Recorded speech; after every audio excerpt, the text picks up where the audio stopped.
అందరికీ నమస్తే. సన్నవడ్లకు 500 రూపాయల బోనస్ ప్రకటించింది ప్రభుత్వం.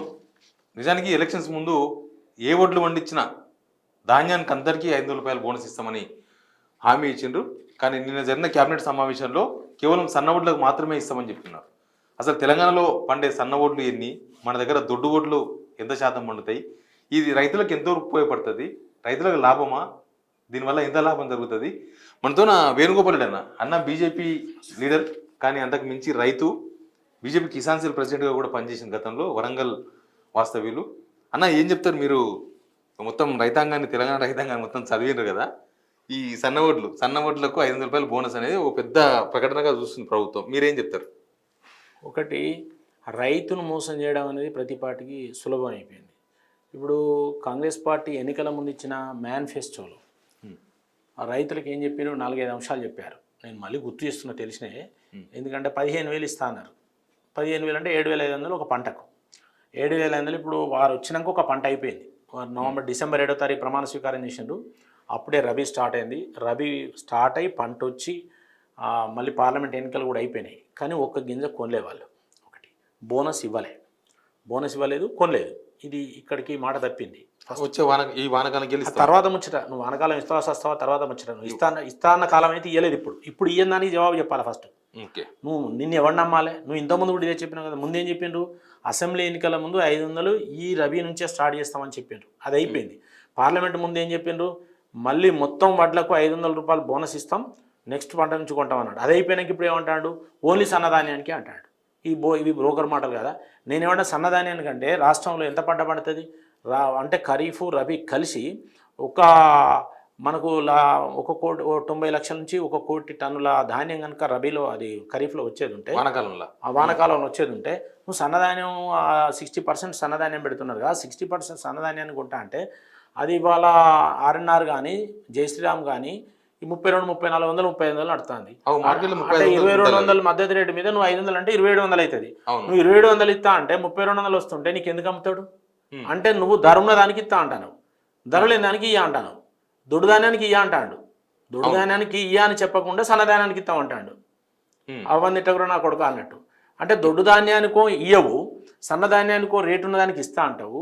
కాబట్టి సన్నధాన్యానికి నువ్వు ఇచ్చేది లేదు, దొడ్డు ధాన్యానికి ఎగ్గొడతావు.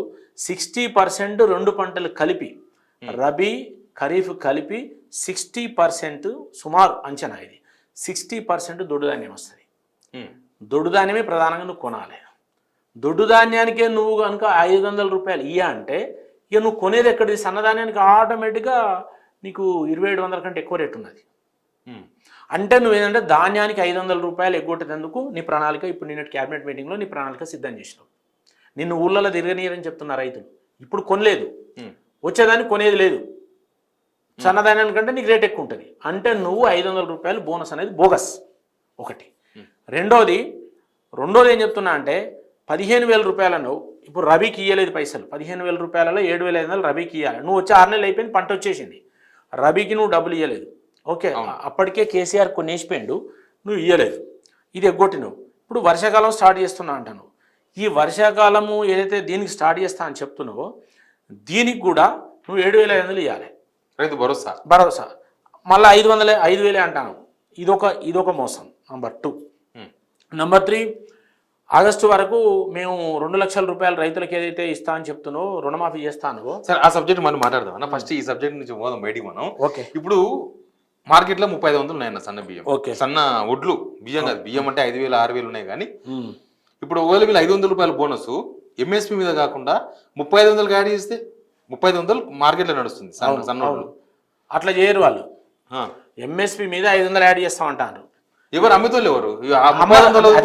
కదా ఇప్పుడు మీకు 1,80,000 టన్ను, ఇప్పుడు 1,00,000 ఎకరాలు సాగు అవుతుంది, 1,80,00,000 టన్నులు వస్తుంది. ఒక నిమిషం నేను చెప్తాను, మీరే. ఇప్పుడు 1,00,00,000 ఎకరాలు సాగు అవుతుంది. 1,00,00,000 ఎకరాలు సాగు.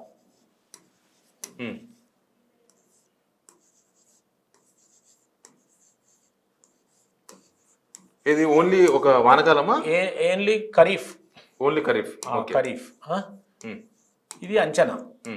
ఈ ఖరీఫ్లో 1,00,00,000 ఎకరాలు సాగైతే ఇలా 1,80,00,000 టన్నులు, 1.80 లక్షల టన్నులు మనకు పంట వస్తుంది. ఇది సన్న బియ్యమా లావు బియ్యమా? అన్ని కలిపి టోటల్ సన్న దొడ్డు కలిపి 1.80 లక్షల టన్నులు వస్తుంది. ఓకే, అంటే 1,80,00,000 crores ఇది సారీ వస్తుంది. వచ్చినప్పుడు ఇందులో 60% ఇప్పుడు యావరేజ్లో స్టేట్లో దొడ్డు ధాన్యం పెడుతున్నారు. 2 కాలాలు కలిసి ఇప్పుడు ఫస్ట్ నేను ఖరీఫ్ చెప్తున్నా, ఒక్కటే ఖరీఫ్ ఇది దొడ్డు ధాన్యం పెడుతున్నారు. 40% సుమారు సన్నధానం. ఒక్కో జిల్లాలో ఎక్కువ ఉంటుంది, ఒక్కో జిల్లాలో తక్కువ ఉంటుంది. యావరేజ్ గా 40% సన్నాలు యావరేజ్ లో 40 పెడుతున్నారు. ఇంతకుముందుకి ఎక్కువ ఉండే, ఇప్పుడు కొద్ది తగ్గించిండ్రు. ఇప్పుడు కొద్దిగా రేట్ వచ్చింది కాబట్టి ఎక్కువ పెడుతున్నారు. కాబట్టి అంతకుముందు ఇంకా ఎక్కువ ఉండేది. వేసుకున్నప్పుడు ఈ 60% దొడ్డు ధాన్యానికి ఇప్పుడు నువ్వు ఇయ్య అంటున్నావు. 500 బోనస్ 2205 రూపాయలు ఏ గ్రేడ్కి ఉన్నది. దాని మీద 20 రూపాయలు తక్కువ, 15 రూపాయలు 20 రూపాయలు తక్కువ బి గ్రేడ్కి ఉన్నది. అంటే సుమారు అరౌండ్ 2200 అనుకుంటే ఇక్కడ 60 లక్షల టన్నులకు నువ్వు ఎగ్గొడుతున్నావు, ఇయ్య అంటున్నావు. అసలు ఇయ్యాల్సింది దీనికి. అంటే 2200 ప్లస్ 500 ఇట్లా ఇస్తారు. అయితే లాభం 500 ఈజ్ ఈక్వల్ టు 2700 ఇవ్వాలి. 2700 రూపాయలు నువ్వు ఇవ్వాలి. 2700 రూపాయలు ఇస్తే 2700 సేకరించాలి బియ్యం. 2700 డైరెక్ట్ సేకరించాలి. ఈ 2700 సేకరిస్తా అని చెప్పింది కదా. ఈ సన్నధాన్యానికి నేను సేకరించా అంటాను. ఇప్పుడు దొడ్డు బియ్యం అదే దొడ్డు బియ్యాన్ని సేకరించా అంటాడు. ఇక్కడ సన్నధాన్యం ఉన్నది కదా. ఈ సన్నధాన్యం ఏదైతే ఉన్నదో, ఈ సన్నధాన్యం ఏదో RNRను ఇవి 3200 నుంచి 32 3500 దాకా అమ్ముతున్నాయి. ఇది రేటు. నువ్వు 2700 ఇక్కడ ఇస్తే దీనికి కూడా గదే 2700, అదే మద్దతు రేటు మీద దీనికి కూడా 2700 అంటాడు. అంటే ఇక్కడ 32 3500 వస్తా అంటే ఎవడన్న రైతు నీకు 2700 ధాన్యం ఇస్తాడా చెప్పు? ఇయ్యని దానికో ఇస్తా అని చెప్తాడు, ఇచ్చేదానికో ఇయ్యాల్సిన దానికో ఇయ్య అని చెప్తాడు. ఇక్కడ ఇవ్వాల్సిన 2700 రూపాయలు దీనికి అవసరం లేదు, సన్నధాన్యానికి ఎక్కువ రేట్ వస్తుంది. కానీ ఇక్కడ ఇవ్వాల్సిన దొడ్డు ధాన్యానికో ఇయ్య అని చెప్తాడు. అంటే మీది మోసం కాదా అని నేను అడుగుతున్నా. ఇక సింపుల్, ఇంతకన్నా ఎక్కువ ఏం లేదు. ఇప్పుడు ఈ 40% సన్నధాన్యం ఉంది కదన్నా, ఇది మార్కెట్ లో ఎంతవరకు అమ్ముతారు, లేకపోతే గవర్నమెంట్ కాంటలకి ఎంత వస్తుంది? ఇది పెద్ద బోగస్. ఇప్పుడు 40% సన్నధాన్యం అనేది డైరెక్ట్ వీళ్ళే తీసుకుంటారు, రైతులే తీసుకుంటారు. రైతులు డైరెక్ట్ మిల్లర్లకు అమ్ముకుంటారు. ప్రభుత్వం ఏదన్నా హాస్టళ్లకు వాళ్ళకు మందమే సేకరిస్తుంది, వదిలేస్తుంది. ఇది సన్నధాన్యం మీద నీకు ప్రభుత్వం అవసరమే లేదు, ప్రభుత్వం తీసుకోవాల్సిన అవసరం లేదు. కేంద్ర ప్రభుత్వం ఎక్స్పోర్ట్ చేస్తే ఇంకా ఆయనతో కూడా ఇయ్యారు. కాబట్టి ఓపెన్ మార్కెట్లో పోటీపడి కొనుక్కోవాలి హాస్టల్ కూడా రాష్ట్ర ప్రభుత్వం, అలాంటి పరిస్థితి. కాబట్టి సన్నధాన్యం మీద ప్రాబ్లం లేదు. సన్నధాన్యం మీద రైతులు నీకు రేట్ ఇవ్వని ఎవడు అడుగుతలేడు. నువ్వు దాని నుంచి పట్టించుకోవాల్సిన అవసరం లేదు. నువ్వు ఓపెన్ మార్కెట్లో ఎంతో దొరికితే అంతకు నువ్వు కొనుక్కోవాల్సిందే. కానీ దీనికి నీ బోనస్ అవసరం లేదు, నీ బొంగ అవసరం లేదు, ఏది అవసరం లేదు. నువ్వు ఇవ్వాల్సింది సన్నధాన్యానికి ఇవ్వాలి, దొడ్డు ధాన్యానికి ఇవ్వాలి. ఈ దొడ్డు ధాన్యానికి ఇచ్చే విషయం ఇవాళ నిన్నటి క్యాబినెట్ మీటింగ్ లో క్లారిటీ లేదు ఇవ్వమని చెప్పారు. ఇంకోటి చెప్పనా, ఈ 1,80,00,000 టన్నులలో 30 నుంచి 40 లక్షల టన్నులు మనకు తినేతందుకు పోతుంది మన రాష్ట్ర అవసరాలకు. ఇప్పుడు ఈ సన్నధాన్యం ఉంది కదా, ఇందులో 30 నుంచి 40 లక్షల టన్నులు దాదాపు తినేతందుకే పోతుంది. అంటే ఉంచుకుంటారా రైతులు? ఉంచుకుంటా, వాడకానికి. మనం 4 కోట్ల ప్రజలు కదా, వీళ్ళ తిండి కొరవ పోతుంది. తిండి కొరవ పోయినప్పుడు ఏమవుతుంది అంటే ఇంకా 20 నుంచి 30 లక్షల టన్నులు సీడ్ కొరవ పోతుంది. సీడ్ కొరవ పోతుంది అంటే దాదాపు 40, 50, ఒక 60 లక్షల టన్నులు సీడును తినడానికే పోతుంది. ఇళ్ళకి వెళ్ళి పండిన దాంట్లో దొడ్డు కానీ సన్నం కానీ తినడానికే పోతుంది. అంటే నీకు పండిన 1,80,00,000 టన్నులలో దాదాపు 60-70 లక్షల టన్నులు తినేతందుకున్న విత్తనాలకే పోతుంది. ఇంకా సుమారు 1 కోటి టన్నులు ఉంటుంది. ఈ 1 కోటి టన్నులలో 50 నుంచి 60 లక్షల టన్నులు దొడ్డుది ఉంటుంది, సన్నది ఉంటుంది. ఒక 40 నుంచి 50 లక్షల టన్నులు వానాకాలం దొడ్డుది ఉంటుంది. కాబట్టి ఈ సన్నది కొనకుండా ఏం లేదు, దొడ్డుది కొనాలి. సన్నది బయట మార్కెట్లో అమ్ముకుంటాడు, ఎక్కువ రేట్ వస్తుంది. హై క్వాలిటీ ఉన్నాయి, బయట ఓవరాల్ గా నేనే దొడ్డు ధాన్యానికి, ఎందుకంటే దొడ్డుది బాయిల్ కింద పోతుంది.